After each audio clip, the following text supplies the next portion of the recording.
Live from KSAT 12. Good Morning San Antonio starts right now. Hey there, we hope you had a wonderful weekend. We'll talk to Justin about the forecast coming up in a sec. Hey, Steph. Hey, how are you doing? I'm doing well on this Monday. It is May 18th.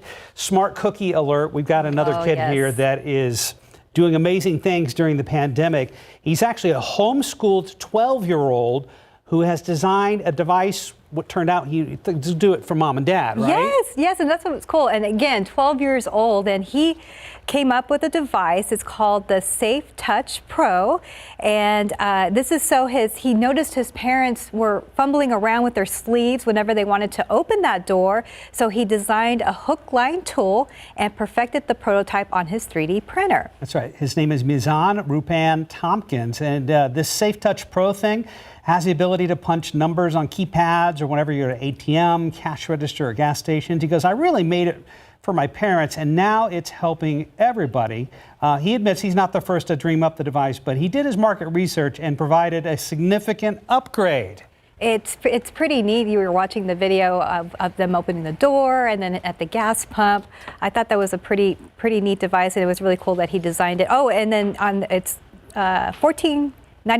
Right. Is what they're selling for it now. And here's the key upgrade, Steph. The tool is a plant-based plastic that is germ resistant. I've seen other versions of this for sale online made out of, like, you know, aircraft aluminum, things like that. Right. But this one is a plant-based plastic that, and he said he was, by the way, he was already an inventor of sorts. He built a computer and his own Alexa from scratch, along with an age-guessing robot that he says can guess age, gender, and emotions in a matter of seconds. I like what it was made out of when you brought that up. I like what he said here, quote, I wanted to make sure it was good for the environment and that the virus can't survive on it. So that's pretty cool. Thinking about a lot of things. And then you looked up the website, right? Yeah, so it's called safetouchprohandle.com, and it says they're not even shipping till June 10th now due to high demand. Wow. Well done, Mizan. Good little device. Let's take a look at your rundown. Social distancing is proving more difficult as the weather warms up. In New York City over the weekend, large groups gathering outside bars, drinking popular to-go beverages. I'm not comfortable at all with people congregating outside bars. The new war of words between President Trump and former President Obama ramping up. More than anything, this pandemic has finally torn back the curtain on the idea that so many of the folks in charge know what they're doing.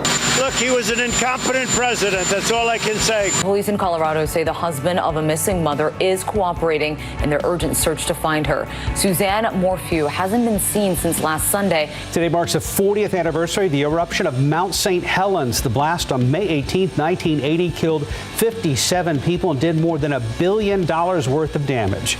Tributes are pouring in for a trailblazer in sports broadcasting. Phyllis George helped break the glass ceiling for women covering sports when she joined CBS in 1975. A dramatic new video shows the moment firefighters in Los Angeles escaped a massive explosion. You could see them evacuating when flames surrounded their ladder. City leaders say they are working to make sure marginalized populations know they have not been forgotten amid the coronavirus pandemic. Among those populations, the city's homeless. A pair of game-worn Air Jordans are now the most expensive sneakers ever, Kenneth. The signed Air Jordan 1s have just sold at auction for $560,000. Krispy Kreme has a treat for graduating seniors: free donuts. The shops are offering a so-called 2020 graduation dozen. Father Tim Peck has been using a water gun to shoot holy water into parishioners' cars. The pictures have gone viral. Even the Vatican has seen them. Looks like he's messing around with a Nerf I know. water gun. That's yes. pretty funny. Wow. Do what you got to do. Exactly. Well, it was not a bad weekend once we got those storms through here, Justin. And the problem now is that we're going from pleasant to downright hot. Yes, we are. We could be talking about triple digits tomorrow, even here in San Antonio. I would not be surprised if we hit 100 degrees. That's where we are right now. Let's take a look at the numbers currently. 76 at the airport, 69 Kerrville, 72 in Rock Springs. It feels pretty good out there this morning. Humidity levels are fairly low. We'll see that into the afternoon, but the flip side to that is temperatures are really going to skyrocket. 95 degrees today, I think. The record's 97, so just 2 degrees shy of that. And then tomorrow we're right now aiming for 98. The record is 101. we're going to see some big-time heat next 2 days. Some more good news, though, down the line. Looks like we'll have some more rain chances by the end of the week. Satellite picture shows we've got the all clear. Full sun today. That's why the numbers will be as warm as they are. There are a few clouds there. You got to go up into the hill country. These are just a few morning clouds. That's it. Nothing to worry about. And as we mentioned, temperatures in the 70s. Pollen count, mold's high, 2,000. Grass is low. Mold numbers should start to come down next few days. We'll be at 88 degrees by noontime. There's your high temperature of 95 with southeasterly winds 5 to 15 miles per hour. We do have a tropical storm out there to talk about. We've got a little bit of weather history, and we got a junior meteorologist coming up. We'll have more on that here in just a couple minutes, guys. Thank you, Justin. High 35 at FM 3009. Traffic is looking great in both directions and on the frontage roads. And top stories we're following today. A tragic ending in the search for a missing 54-year-old San Antonio woman. San Antonio police say she's been found dead. Police say Joanna Chow was last seen May 9th. Over the weekend, they asked the public for help finding her. But this morning, police tell us officers found her body on Friday on the city's northwest side. The medical examiner ruled her death a suicide. San Antonio police and Crime Stoppers looking for the man responsible for assaulting a cashier at the Southside convenience store. The incident happened back on April 21st at the Lucky 7 Food Mart in the 5900 block of South Flores. Police said the suspect was trying to buy beer when he began to yell racial slurs at the clerk. Workers refused to serve him, and that's when officers say he threw beer at the cashier, grabbed the knife, and stabbed the clerk. If you have any information that could lead to an arrest, you are asked to call Crime Stoppers. That number on your screen, 210-224-STOP. Mayor Ron Nierberg has declared today an Ozone Action Day. These days typically observed during the summer months when the weather, in this case air pollution, can greatly cause or greatly affect existing health conditions. As the mayor said, those with pre-existing respiratory conditions, the elderly and very young, are encouraged to stay home today. You can find more information on our website at KSAT.com. Blood supply in the Alamo City remains low this morning. Health officials say they only have about a 2-day supply, and the demand for blood increased by 40% last week. That's why this week the South Texas Blood and Tissue Center is once again asking people to donate. There are several blood drives happening this week. Today, one is scheduled from 10 a.m. to 6 p.m. at Rolling Oaks Mall. Then tomorrow from 9 a.m. to 2 p.m. at Spring Creek United Methodist Church. Now, Wednesday, a blood drive is happening at Embassy Suites by Hilton over on Landmark Parkway. That's from 9 to 5. And finally, the Alamo Dome will host a blood drive Thursday to Friday. All donors in May will receive an HEB gift card. You do have to make an appointment, though. You can do that at southtexasblood.org. Well, this afternoon, Governor Greg Abbott expected to make another announcement on Texas's latest plans for reopening amid the pandemic. This comes after the governor announced his containment plan on Saturday when over 700 coronavirus cases were reported in Texas. The governor is expected to speak around 2 this afternoon. So for all retail stores, restaurants, movie theaters, and malls in Texas have reopened at 25% capacity. Now, gyms are also being allowed to open today. You can watch the press conference as soon as it starts right here on KSAT and online at KSAT.com.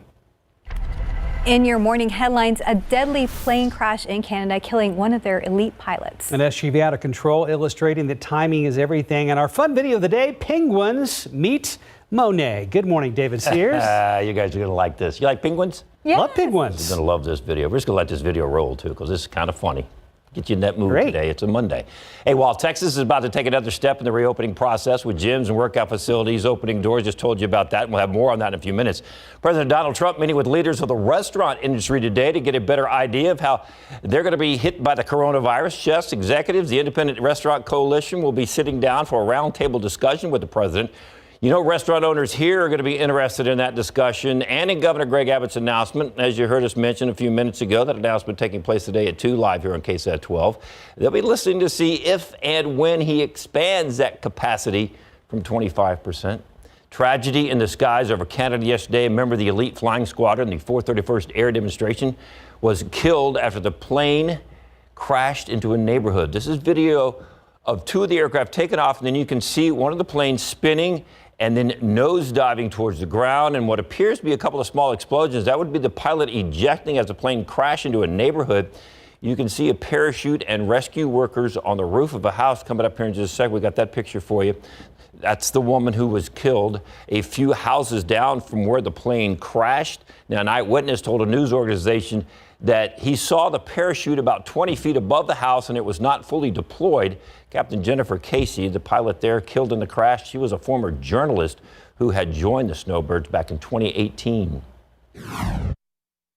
We're a military town. We have a great relationship with the 419 Squadron in Cold Lake, Alberta. And so this accident today really shakes us to our core. There was also one other injury in that accident. The crash happened in British Columbia. The Snowbirds crossing the country doing flyovers, building morale during the COVID-19 pandemic, similar to what our Thunderbirds and Blue Angels have been doing over the last few weeks. Their team has now been grounded while the investigation into the crash continues. Now to the incredible video of the day. Look out. Yep, that was an SUV flying through a fence, skipping over a pool in a backyard, crashing through another fence, and then ending up on the street in front of the house. This happening in Miami. It was raining that Friday morning when the driver lost control, according to Miami-Dade. Rescue workers said that the driver likely suffered a diabetic shock. Talk about timing. Earlier in the day, a couple of maintenance workers were in the backyard working on the pool, and chances are the family with 2 kids, 11 and 2, would have been in the pool, since that's where they are spending a lot of time these days because of COVID-19. But it was raining, so they were inside. The owner of the house says it's not the first time somebody crashed through the fence, and the city needs to do something. Where have we heard that before? And finally, the uplifting, fun video of the day. Let's take it to Kansas City. Those are 3 penguins.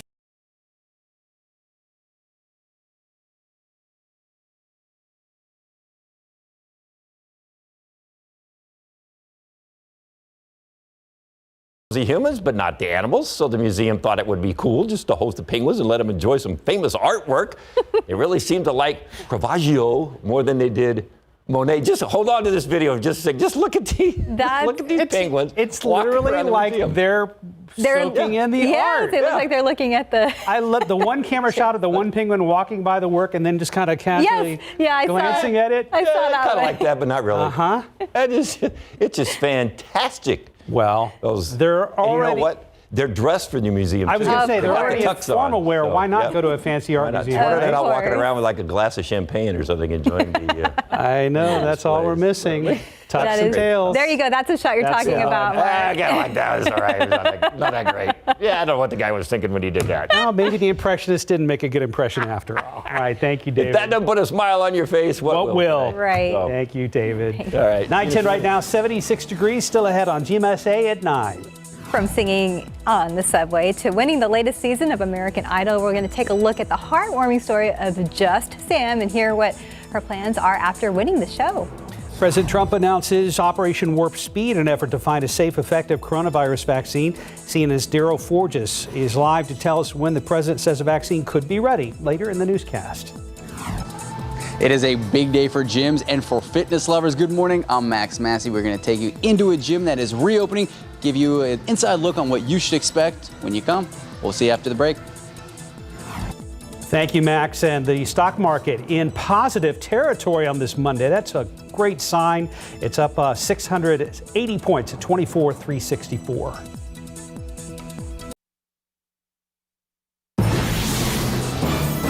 And welcome back. It is 9:14. Another big step towards reopening Texas today. Gyms statewide are allowed to reopen with some restrictions, though. Max Massey joins us live from Anytime Fitness in the 8,000 block of Tesla Road on the northwest side. Max, so far so good? So far so good. We've already seen some members come and go. They've already had full workouts in, ready to start the day. We are joined here, owner and operator Micah of Anytime Fitness. So Micah, thank you. What are you guys feeling as you open the doors today? Yeah, we're excited we can open the doors finally. You know, it's been a long time, 60 days that we were closed. So, yeah, we're just more than anything just excited. All right, now you guys have processes in place, precautions. What should people know as they enter your doors and as other gyms around Texas get up and running? Yeah, absolutely. So pretty much, just maintain all social distancing rules that are required. Basically, we're wiping down equipment before and after each use. Staff is following the members around, really getting extra cleaning done. Other than that, really, just that's pretty much it. Just maintain social distancing rules. And you guys also had the maximum capacity rule, the 25%. Yep. And you guys are cool because you're Anytime Fitness, so you're open 24 hours. Yep. You can actually Makes it a little difficult. But you can use your electric system to limit that. We can, yes. So we can actually control how many members are allowed access to the gym at a certain time, which helps us a lot. Honestly, we're not going to really have any issues. These are big facilities. We have a lot of space. You know, each member needs a lot of space just to work out. So we really don't have the problem of running into that 25% rule. Perfect, Micah. Yeah, thank you. I appreciate you. Thank you so much. All right, guys, coming up at 9:30, we're going to talk about the importance of fitness, the importance of gyms here in Texas, but also how they're also small businesses. We'll check back again at 9:30. Thank you, Max. Well, right now at 76 degrees, you can go outside and get your workout. You could, but I know this is a big day for a lot of folks who have really been missing out on these workouts now That's for true. 7 or 8 weeks. Justin joins us now. Justin, how you doing? Doing well. It was a great weekend, guys. We had the rain on Friday, came through Friday night. Most of Saturday and Sunday were great, albeit a little bit hot, and we're only going to get hotter from here. Now, the rainfall did good for us. The aquifer is now up almost 5 feet from where it was last Tuesday. Take a look. And, are we going to start with the junior meteorologist? Maybe. We're going to Could start be. with the junior meteorologist. Yes, All we right, are. let's Yes, she take a said look. yes. This is Emily Rose. Take a listen. Cool. My name's Emily Rose Carion. Monday to Tuesday is going to be very hot. Monday's going to be a chance of storms. Thursday to Saturday is going to be the 90s, and Sunday's going to be the 100s. Have a good day, KSAT 12. How cute. There you go. See, now Emily Rose, she was talking about the triple digits there, which is possible this week. So she's spot on in her forecast. Her forecasting was fat foreshadowing. Yes. A little bit. Oh, well done. Thank you very much. Now, let's talk about the aquifer. Up nearly 5 feet, up to 665, and that is from Tuesday of last week. So you can see the improvement here.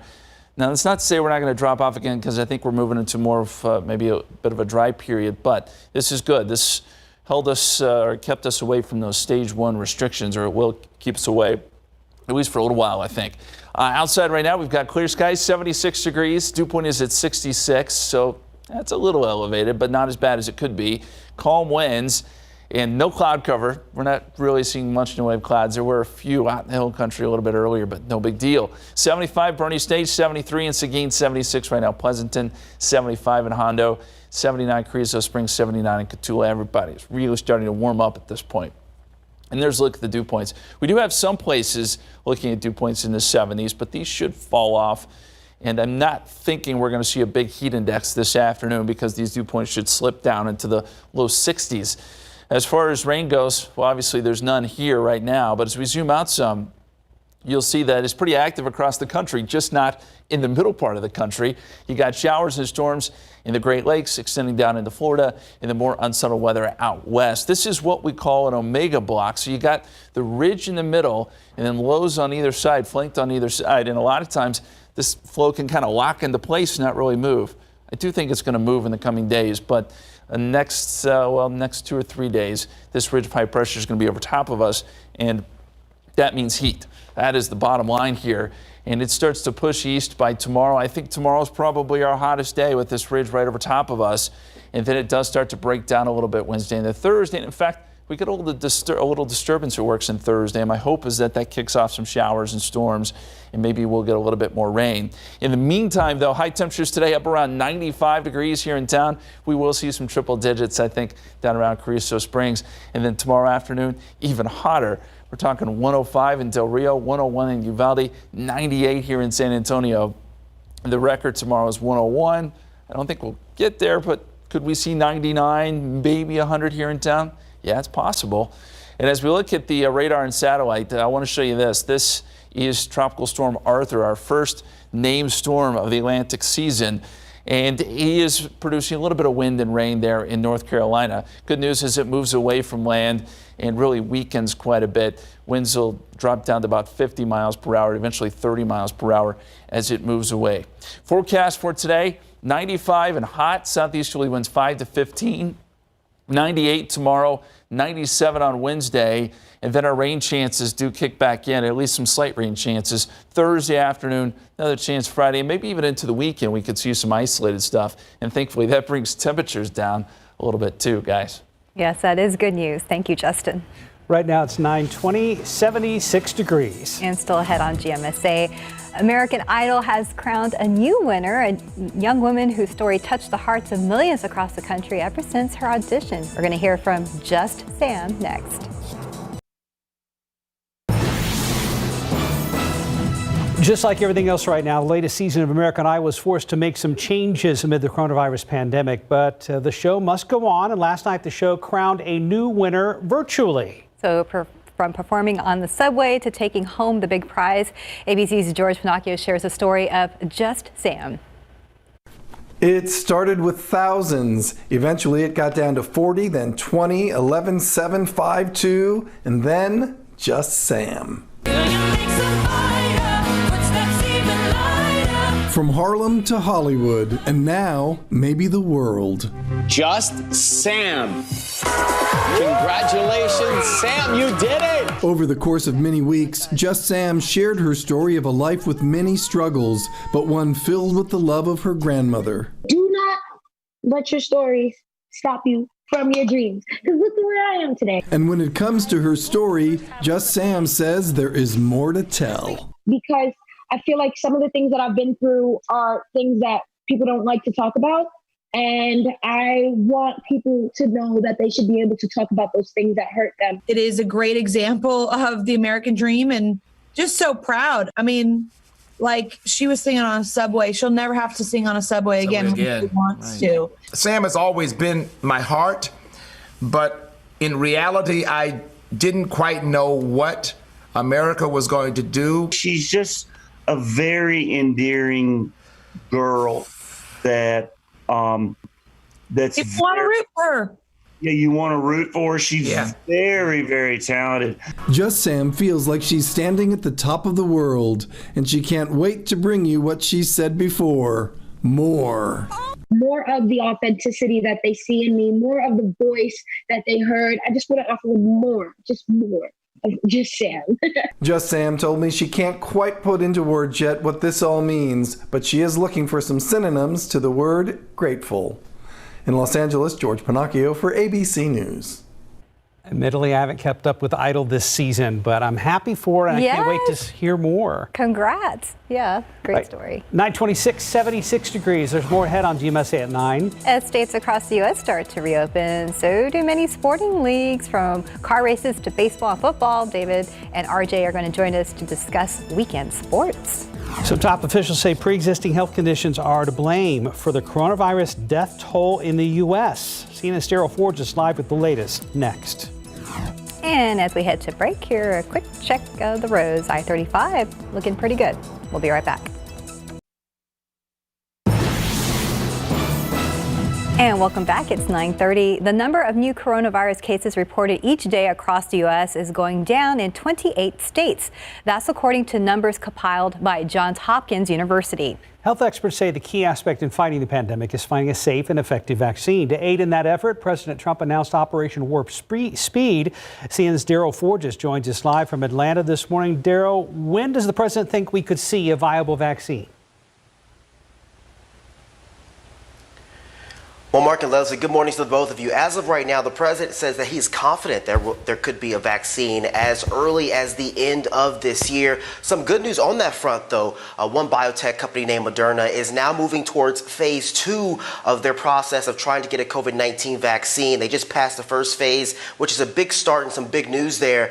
The hope is to eventually get to phase 3 later on in the year and possibly have that vaccine by early 2021. But according to health officials, they disagree a little bit with the president when it comes to when the vaccine could be available. A lot are saying that this could be available between January to March of 2021. But still, when it comes to Moderna moving towards phase 2 of their vaccine process, it's a good sign, hopefully, moving forward. And Daryl, two of the president's top officials are pointing fingers at scientists and America's pre-existing health conditions for the coronavirus death toll. Tell us about that. Yeah, that's right. On the Sunday morning talk shows, they were saying a lot of things, including Health and Human Services Secretary Mr. Azar. He said basically in this situation that, hey, the main reason why we're seeing a lot of deaths when it comes to the situation is because of pre-existing conditions from Americans all across the country with obesity, diabetes, high blood pressure. He's not really saying that Americans are more unhealthier compared to people across the globe, but he's saying that those underlying health conditions are a big issue when it comes to the deaths we've seen across the country. Another person, Peter Navarro, the White House advisor, is saying that, quite frankly, CDC should deserve some blame as well, saying that they, quote, have let the country down, especially when it came to testing. As you all know, earlier during the pandemic, the CDC had some issues with their testing when it came to contamination issues, which caused a massive delay for tests to really get out there from the beginning. But some officials in the CDC are upset at what Peter Navarro said about the situation. In fact, I want to read you a quick quote that one of the advisors, or excuse me, one of the officials who remained anonymous during this quote said, quote, "The administration has shown time and time again that it has a problem with science. We are giving them science and they don't seem to want it." There has been a back and forth rift between the CDC as well as the White House when it comes to how to really deal with the pandemic, when it comes to testing, proper social distancing guidelines, and other situations. And quite frankly, Mark and Leslie, this is just another example of that. Daryl, we know that more than half the states across the country are seeing declines in the number of COVID-19 cases. That means cases in some other states aren't necessarily going down. Where are the current hotspots? Yeah, Mark, we're seeing some spikes here and there, especially throughout the weekend in places like North Carolina, North Dakota, even Connecticut and Utah. You saw places like Maine and Massachusetts who have yet to open up their economy because of the issues they're having there with COVID-19. But right there where you all are in the backyard of Texas, you all had a spike just earlier this weekend, just over 1,800 cases in one weekend. Of course, Governor Abbott said the main issue was because of what was happening in Amarillo, Texas, and a meat plant there, and that's why they had a big increase in those cases. But he has vowed that, hey, things are moving in the right direction. We're doing the best we can to try to contain this situation. So moving forward, you are seeing a lot of states doing the best they can to contain it with testing and other measures, but still urging people, Mark and Leslie, to continue to practice social distancing. Make sure they're wearing a mask and doing what they can to keep themselves, their family members, and friends safe. We have seen across the country during this past weekend some people not doing that, and that's why some health officials are concerned we could see another spike later on in the fall. But moving forward at this point, we have seen some decreases in cases across the country, some spikes, but the hope moving forward is that those spikes go down later on in the week.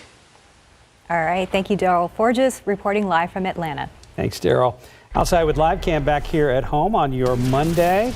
That AC is about to get a workout over the next few days. Yeah, it is. You got to crank it up because we're going to see the temperatures really crank up next couple of days. We're thinking maybe some triple digits going into tomorrow, especially as you get out west of San Antonio.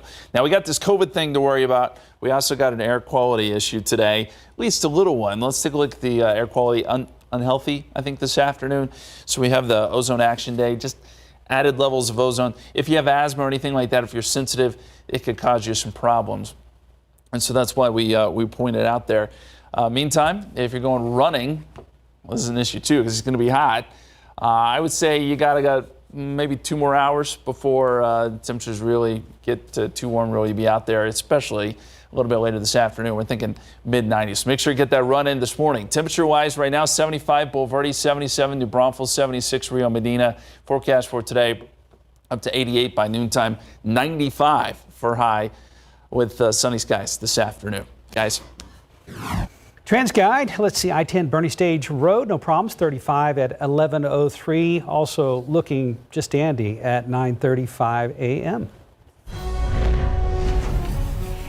And gyms across Texas are allowed to open back up today, but with restrictions like 25% maximum capacity. Thousands of people here in San Antonio belong to a gym. Max Massey joins us live at Anytime Fitness over in the 8,000 block of Tesla. Max, we know the fitness aspect is important, but it's way more than that, isn't it? It is more than that, guys, because yes, it's a gym, yes, it's fitness, but remember, these are also small businesses, and we are here with small business owner Micah. So, Micah, when you heard the news that you could reopen, what went through your mind? How are you feeling today? Again, yeah, we're stoked on reopening. You know, it's great. Like I said, we were closed for 60 days, so being reopened now and being allowed to reopen is like really positive for us. Now, since even our first live shot with you at 9 a.m., you've been getting some messages. How are some of the customers, some of the members feeling right now? Yeah, I think people maybe are a little nervous, but for the most part, they know that we keep the gym super clean, and so I think they're ready to come back in. We talked about how fitness is so important, especially for you here in San Antonio. Why is that specifically for our community? Yeah, I mean, it's our mission to reduce the impact that heart failure has on this community specifically. And we do that to the best of our ability. Obviously, injury and sickness don't help that. So we're going to reduce that as well. But yeah, that's pretty much our goal. We are going to see probably thousands of people return to gyms across Texas today. What is your advice to them as they come in through the doors? Yeah, my advice to them is go have fun. You know, enjoy the gym, maintain the rules that we need to maintain the social distancing, but have fun with it. You know, it's fitness and it should be fun. All right, Micah, thank you so much. Guys, if you have any questions about your gym or certain restrictions on gyms, we have all the information right now. Just head to KSAT.com. Mark, Stephanie.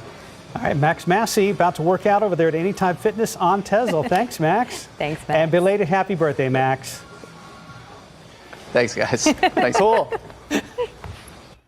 Let's talk about a postal worker doing some great things in Concord, New Hampshire. I almost want to talk like a New Englander when I say Concord, New Hampshire. Wouldn't be wrong. Yeah, but this guy is a postal worker. His name's Josh Crowell. He knew that he wanted to lift the spirits of some graduating high school seniors who wouldn't be able to walk the stage because of the pandemic. So he started leaving $5 Dunkin' Donuts gift cards in some of their mailboxes. He's like, you know what, $5 isn't much, but it's something so that the kids can get out of the house and go get a donut or an iced coffee. And he also leaves, as you can see, a handwritten note with a gift card. And he said, congratulating the 2020 graduate, signing off the note as your mailman, Josh. So far, he has delivered, who delivers mail on routes in Concord, as I said, handed out 25 gift cards, but he keeps more cards in his lunchbox that he takes with him in case he sees more 2020 graduation signs. Very, very cool. And so New Hampshire announced school closures for the remainder of the school year in mid-April, like a lot of people, but the state has not yet announced a decision regarding the plans for school in the fall of 2021. Josh, by the way, says he uses his personal money to buy the gift cards, in case you're wondering. He said, quote, I'm not very well off myself, but I look at it as if I put a smile on somebody's face, then I will do it. I think that's very cool. And what a welcome surprise for those seniors who get that little gift in the mail. Yeah, it's not just junk mail. It's gift cards. No, yes, it's very, very nice. If you're lucky enough to have Josh as your mailman up there in New Hampshire. Yes. 9:39, 76 degrees. You're watching GMSA at 9. Some fans got to scratch their itch for sports this weekend, Mark, as NASCAR races return to our TV screens. David and RJ are here to chat about weekend sports. I watch NASCAR. 9:43, welcome back. We witnessed the first major live sporting event since COVID-19 postponed such events 2 full months ago. NASCAR ran a race live yesterday in South Carolina without fans. David is back along with RJ Marquez. Hey guys, this was kind of a big deal yesterday. This was a very big deal, and it was interesting to watch yesterday. Missed the fans in the stands. Almost looked like a practice for these guys. They did not practice. Nobody even touched the course until they got on there yesterday and the green flag dropped for that first lap, which was very interesting. No fans in the stands. That was weird.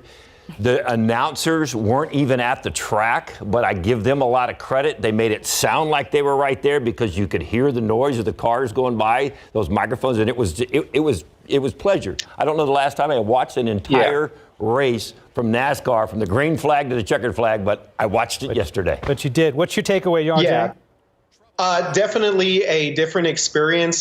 We were talking about the fans empty. Now NASCAR does do a pre-qualifying when they set up sort of the way that the cars are going to run during the main event. But it's still kind of bizarre to see no tailgating inside the track. That's always become such a big thing with NASCAR as well. But I thought they did a great job, and NASCAR not only they kind of restarted up, we saw this a little bit with some European soccer. They started up with no fans. So it's just kind of weird to not have the fans there and to see sort of more of the sights and sounds of the event itself instead of all the crowd noise that might be there. Well, plus, I mean, it was a heck of a race. There was a lot going on. There was, all sorts of Darlington chews up tires like nobody's business, and drivers were dealing with that all afternoon. But more than anything, guys, so people were just watching to see what the heck was going to happen. We were just happy to have live back, right? Yeah. And I think in a way, NASCAR kind of set the tone. I think there was probably a lot of people just interested to see how they pulled all this off.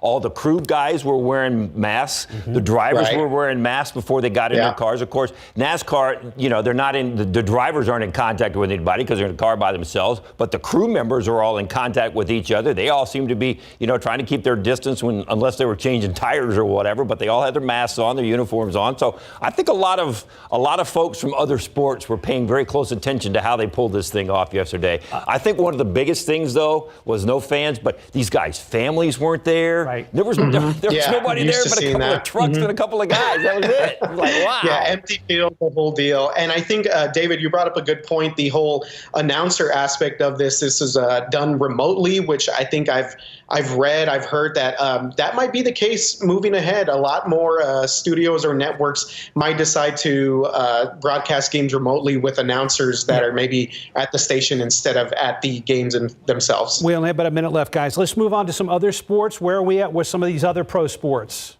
I think baseball is looking to get started around July 4th. Their hang-up is money, which I find incredibly, I don't want to use the word selfish, but I'll use the word selfish. I mean, come on, you guys have a chance to bring this nation together, to give us something that we're all yearning for. People that aren't even big baseball fans will watch because it's live and you're worried about money. Is this? Not a shock. Not a shock. The owners and players have always kind of had this sort of relationship that's very contentious. But at least with baseball, it's the most detailed plan that I've seen. They released this huge document that was sent out to all their teams, which includes temperature checks, which includes the players having to basically social distance in the dugout.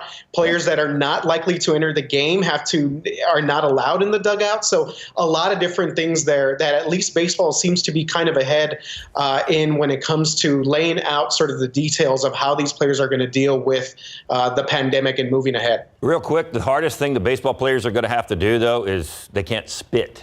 I don't know how that's going to work. Every one of those guys spits at some point on the baseball field or in the dugout. So you're right. It's a kind of a natural thing. So good luck.